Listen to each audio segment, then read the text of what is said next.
Welcome to Peninsula Beat. I'm Maria Sorreo. Fire officials are warning residents that Southern California could be facing its worst fire season in over 100 years. Many cities and states throughout the Southwest are on high fire danger alert, and fire officials are preparing for a potentially historic fire season. LA County Fire Department Captain Andy Alvera reminds residents the importance of brush clearance as well as other ways you can be prepared during fire season. We want to talk about the brush fires because, as we said before, fire season is pretty much all year long here in Southern California. Absolutely, especially here on the backside of the hill, which has a lot of what we call 1 hour fuels. And what it means is in 1 hour with a dry day with some heat, it could dry it all the way out and be ready for fire. Oh. So it really doesn't. We truly don't get out of fire season, especially over here. Obviously, from the very beginning, we suggest that you adhere to your brush clearance recommendations and rules. We come around once a year. I hate doing it. I hate going to people's backyard to tell them what they have to do to clean their yards. But to be honest, it's a help me, help you situation. Absolutely. It gives us what we call defensible space. Okay. What it does is it enables us to get in there and prevent the fire from consuming your home. Okay. So it's invaluable when it's needed. It's like an insurance policy. We hope we never have to use it, but when we do, we want it to be a good one, and your clearance and adhering to what we're requesting is the good policy. Fire officials say that 94% of fires are started by people, which means 94% of fires can be prevented. And residents came out in record numbers to celebrate our nation's birthday. It's an annual event that is sponsored by the city of Rancho Palos Verdes, and we were there for all the fun. We are here today at the city of Rancho Palos Verdes 4th of July celebration. Now, Caitlin, we know 4th of July means lots of good food, fireworks, lots of fun, flags. That's right, and it's also the city's 40th anniversary, so let's go out and have some fun. Let's do it.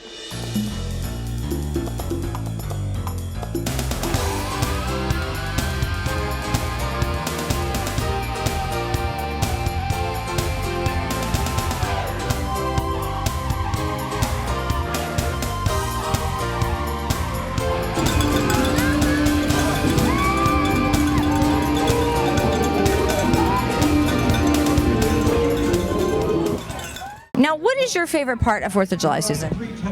To me, it's being an American and knowing and how hard people fought, declaring our independence and everything we did beyond 1776 to keep fighting and fighting to make sure that we would preserve our freedom. To me, it's acknowledging all those who fought to preserve our freedom and those who continue, and things that we can do to continue to preserve our individual freedom and protect our nation at the same time. Now, not only is Susan going to be very busy today because you are going to be running some games and participating. Yeah. Susan, tell us about that. Well, I'm just learning about it, Maria. It's sort of on the fly. The city manager comes up to us and she says, you're doing this and you're doing this. And so then between the council members, we have to negotiate who's willing to do what. So I am willing to be the mummy wrap person. So for any detractors out there, you might enjoy watching me get wrapped up and mummified.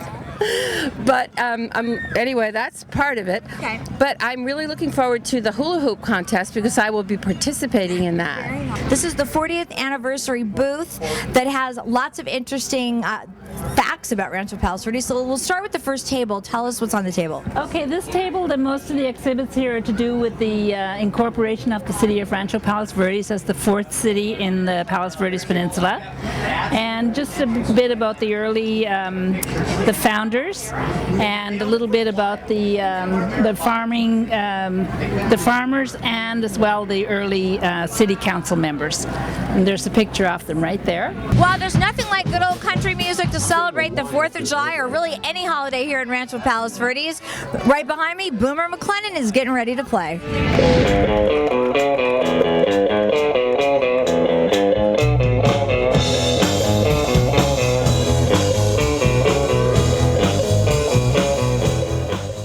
This year's celebration also featured some new games, from the Frozen t-shirt competition to a hula hoop contest. And as you can see, it was quite a hit with everyone who attended the celebration.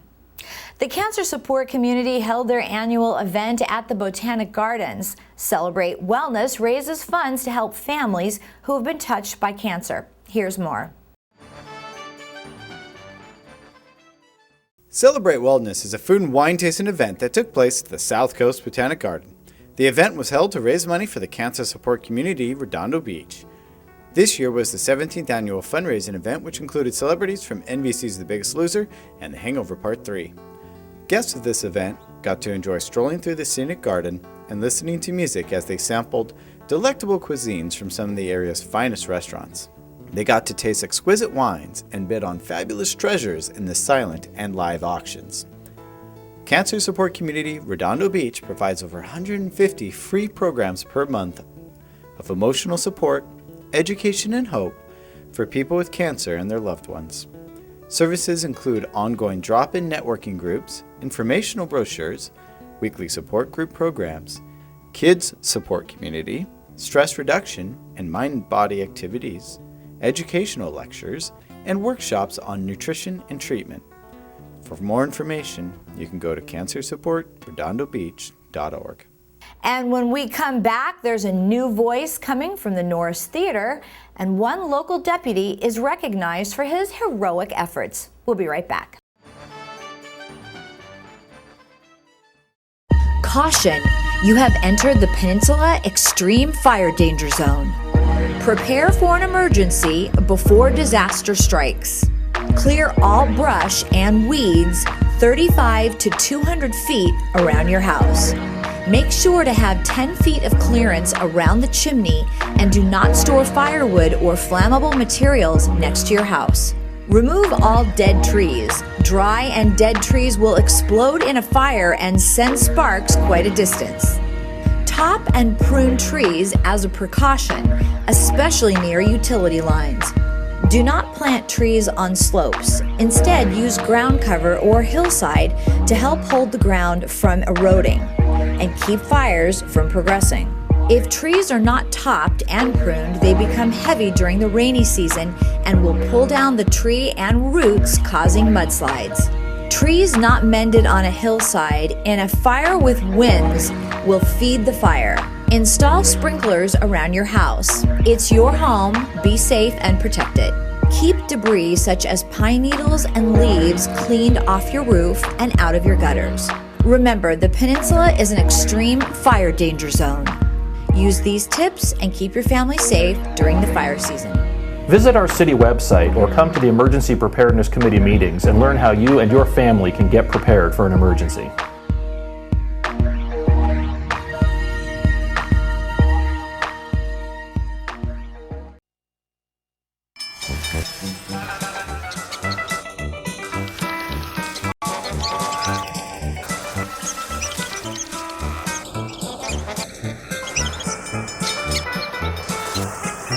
Kids will spend 15 minutes watching online videos like this one.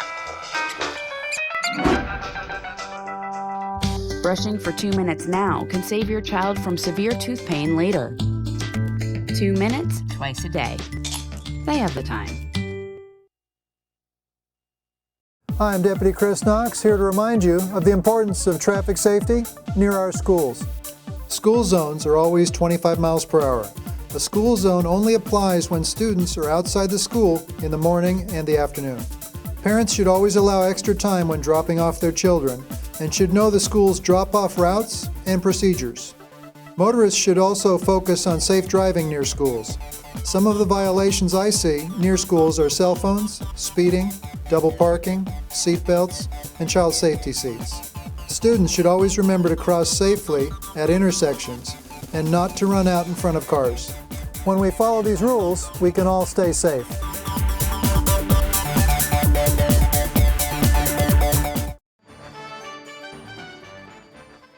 Deputy Chris Knox is being hailed a hero by an elderly couple in Rancho Palos Verdes, and the city of Rancho Palos Verdes gave him a very special award.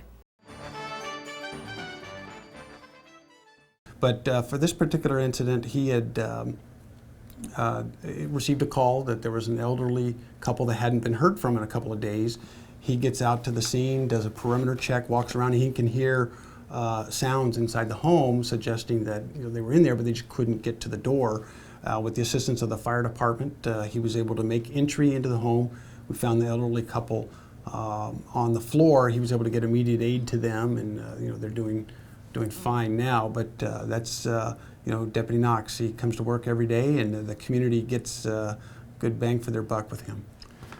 But Deputy Knox is a hero, and I'll tell you, he's a hero every day by what he does. He is a household name on the peninsula through his traffic enforcement, and I think many folks, parents particularly, point to him as potentially having an impact, a positive impact on their children, and particularly their driving habits. Right, and as we said at the council meeting, I actually took a couple minutes before he was honored to talk to Deputy Knox, and here's what he had to say about the fact that he was recognized. It happened a few weeks ago. An older couple had both fallen down inside their house on Vallon Drive, and they couldn't get up.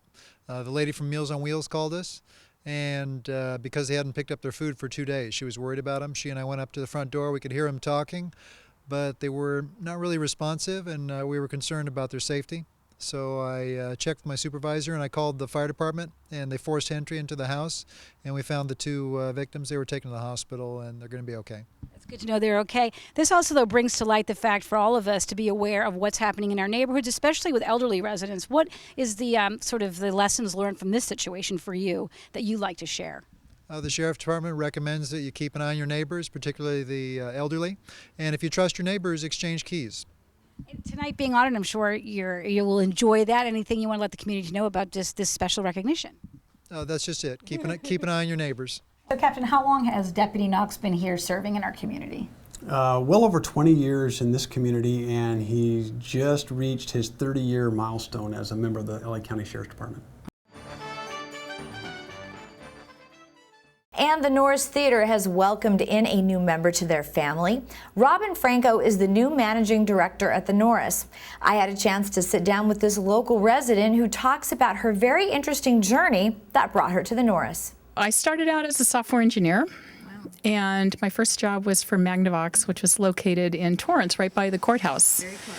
And I developed navigation systems for ships. So I would spend about 3 months a year traveling all over the world. I used to say they sent us to the armpits of the world, where we would install these navigation systems on board. And I was typically the only woman on board the ships, and I worked with their technical crew. So they really did protect me, and they kept me away from the ship's crew, many of whom were out at sea for 6 months at a time and haven't seen a female in months. So it was okay, but it was a great job, and I learned a lot. After that, how did that bring you to the creative arts? When I left the job, my engineering profession, it was at a time in my life where the whole world was open to me. And I thought, what do I really want to do with my life? And I decided at that point I wanted to do something that filled my heart. And I wasn't so much worried about the pocketbook side. Okay. So at that point, I really transitioned into the nonprofit world. And I took my very first job as the director of the Jewish Federation in the South Bay. Wow. And that was a brand new adventure for me, where I really was passionate about the work that the Federation did. I talked to a lot of people about it, gave presentations. I had gone to Israel a couple of times. And it was just wonderful work.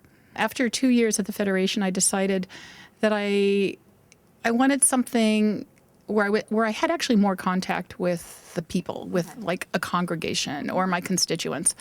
And I became the executive director for Temple Menorah in Redondo Beach. And that was wonderful, and I did that for the last 7 years. And then, as luck would have it, somebody sent me an email, this is the God's honest truth, that had the job posting for the Norris. It wasn't like I was looking for another job. And I read it, and I thought, oh my God, that is my next job. And so I applied for it, and it was a really long process. There were many, many interviews. Yeah. And I believe they started out with 60 applicants, and they narrowed it down to 10, and then they narrowed it down to 4, and then they narrowed it down to 2. And so literally this was a 3-month process. And at no time did I know, or was I given the sense that I was going to be the one. You know, really interesting, because you would think they would bring somebody in that would have a theater background, but yet you had the passion, obviously, and the wherewithal to be the selection. That's amazing.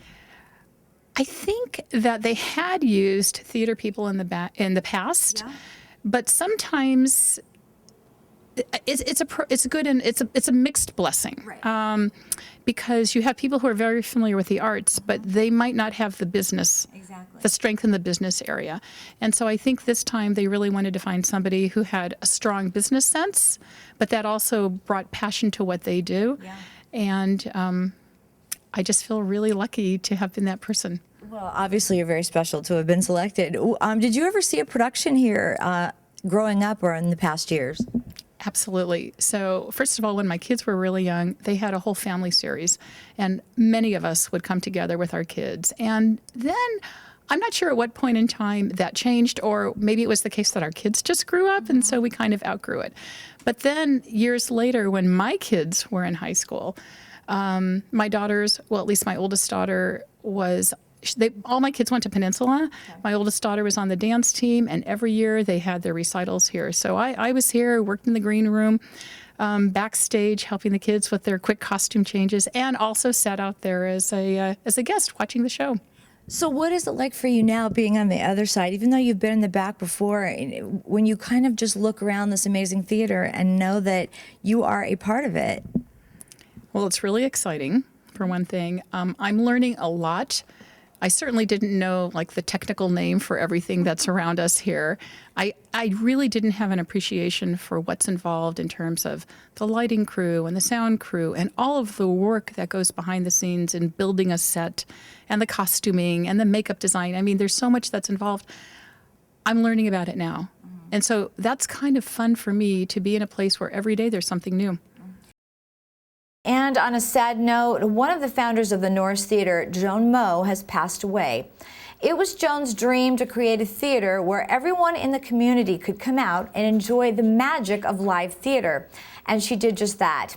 Everyone in our community came out to honor this very special lady. Well, she loved the community, and she loved the Hill, and she loved the Schweitzer, and she loved Help the Homeless, but her true love was the Norris Theater. That was her baby. That was her idea. Her and Agnes Moss came up with this, and 30 years ago, probably 40 years ago, I think there was 10 years in planning, and they put it together, and it was unbelievable, unbelievable. You know, we interview a lot of the actors that come through the Norris, and the one thing that you see is the love and the passion that people coming in have for this theater. She must have had the same kind of passion. Talk about that.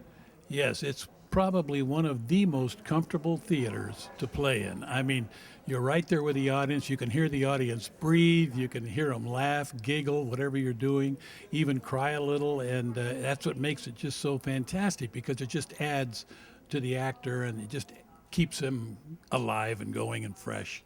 Yes, she started out as a chorus girl. And in fact, she and my wife were chorus girls in Kiss Me Kate probably 25 years ago. But then she was so dynamic and so sparkling that she eventually worked into the female leads, and we played probably 6 or 7 shows where we were the love interest. And that's how I really got to know Joan, and really enjoyed it. What was it like for younger people who came into the theater? What was it like for them to meet somebody like her?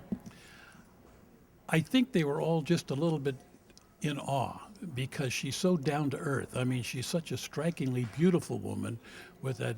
I'll never forget, in Hello, Dolly, my 2 little grandkids were here. They were both 5 and 6 years old, my granddaughters. And when she came down the stairs in that red dress and that blonde hair, my daughter said they got on the edge of their seat and their eyes turned into pancakes. They just loved it. And she won them over, and a week later, they meet Joan, and we're up in the center, and I say, Joan, I'd like you to meet my 2 granddaughters. Hello, Dolly, they said. Now let me fast forward to about a year ago. My granddaughters are now 24, 25. We're up at the mall. There's Joan, and I forgot about the incident. And I said to Joan, Joan, I'd like you to meet my granddaughters. Both of them said, hello, Dolly. Aww. Yeah, I mean, she's just that kind of gal. Joan may have only weighed 125 pounds, but she was an absolute power of strength. And she was so personable, and she just brought joy to everyone. She was a very positive person, and with a can-do attitude. No matter what she set out to do, if she made the decision that she was going to do it, there was nothing that could deter her. She was as strong as steel or iron. She was just such a power of strength, and she would pursue and persevere until she reached her goal. God love her. I will always think of Joan as the great lady of the peninsula. There is no par. She was par excellence, and we will miss her terribly.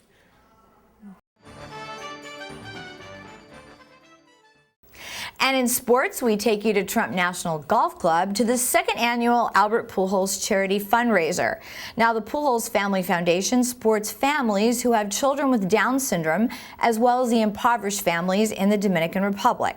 Now, I had a chance to sit down with Albert at Angel Stadium, who talks about his lifelong friendship with Mr. Donald Trump. Then I caught up with Mr. Donald Trump himself, who's always happy to have Albert and many superstar athletes come to Trump National to raise money for their charities. I know Mr. Trump for a long time. I play many of his courses, and every time I go to New York, I pay a visit to his office out there, in downtown. But just a great gentleman, and it's just good to get to know him, and he usually give me advice, over the past year or two. And he wish I would have gone to New York and played, but just a great man. What was your impressions last year of the golf course out at Trump National? I know he's very proud of it, and of course the views are spectacular. Beautiful. We have, first of all, God bless us with the great weather. So the weather was beautiful. We had a great time. It was just everybody's keep talking about the golf course. Man, I want to come next year. Just make sure you send me the invitation. I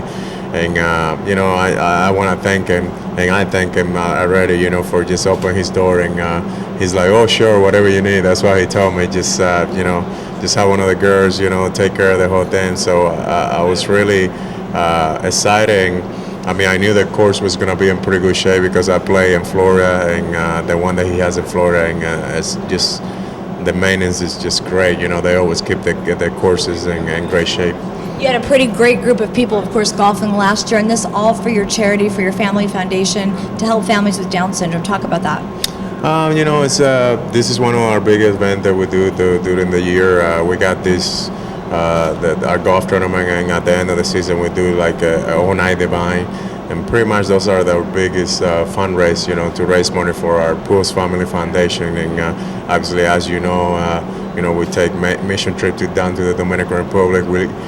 We do a lot of activity with kids with Down syndrome, and obviously, being our second year here, we're going to be more involved with those kids. I know we have an event coming on next month for the kids with Down syndrome here in Orange County. So just to give back, I think it's more than the gain. And I'm able to take these blessings that God has given me, to reach people and just to bless them the same way that God has given me. And Donald Trump has taken a fine liking to Albert, and they get along well. They've been, played golf together before, and Albert really enjoys his company, And so I think, what a sweetheart, what a sweet guy, And I knew that when Albert, when we pulled the golf tournament out here, that, Donald would make sure that Albert was well hosted and taken care of. So he has definitely come through. He's a really sweet man, and it is a beautiful golf course. So many golf tournaments have been here. Last year, for the very first time, Albert Pujols had his tournament here. I had a chance to talk to him at great length, and he said that he had known you for a very long time. That's true. And when he moved here from St. Louis, he said, I knew I was going to have my tournament right here with Mr. Trump. We have many of the great athletes. They have tournaments, and they're all wealthy people, frankly, and they've done very well, and they're great people in many cases, not in all cases, but in many cases. And Albert's an example. And they have their tournaments here, and they raise a lot of money for charity. We have, literally, I would say 50 or 60 of the great athletes having their tournaments. And whether it's the Lakers or the Clippers or the Kings or anybody. I mean, the Dodgers and the Angels. Right. They're always at Trump National, and they love, they love what's going on. And finally, how would you like to take a trip back in time when all you needed to do to get around was just jump on a trolley? That's right, the Port of Los Angeles is offering nostalgic rides on a rebuilt red car trolley, and John Clayton has more. I'm standing here in San Pedro at the Red Car Railroad Station. This is a classic train dating back many, many years, and it's a real tourist attraction here in San Pedro. So come with me as we find out more about the history of the classic red car. Okay, you're standing in front of car 500, which is a replica of a Pacific Electric 500 back in the 1920s, 1930s. It's one of two of the replicas we have running, 500 and 501. 501 right now is actually out on the tracks. We're now in our maintenance facility with 500. Originally, LA was a network of red cars and everything. These cars, are they a replica of that? Yeah, these are precise replicas. What we had examples of the old cars out at the Orange Empire Railway Museum in Paris, California. They have the real cars out there, and we were able to send our maintenance people and our constructors out to look at the cars and replicate them exactly. So when you get on this car, you're actually getting on a car that would be in the 1920s. When you were rebuilding them, did you have any sort of set of rules, as it were, for the people that actually did the building? Well, what we had is we had people who worked at the port. The craftsmen at the port were actually finished carpenters. And if you get on the cars, you'll see a magnificent woodwork. And all that woodwork was done by our carpenters, including the boot at the end was all steam bent wood. All the woodwork inside is all mahogany. The seats are all ash. And we had one person whose only job was to go to the lumberyard and pick out the lumber and match it all. What about the people who run this, the driver and the conductor? Was it hard or challenged to find the right sort of person? Well, that's a contractor. That's Herzog Transit Services. They're a division of Herzog Company, and they do this around the country. They have another line up in California.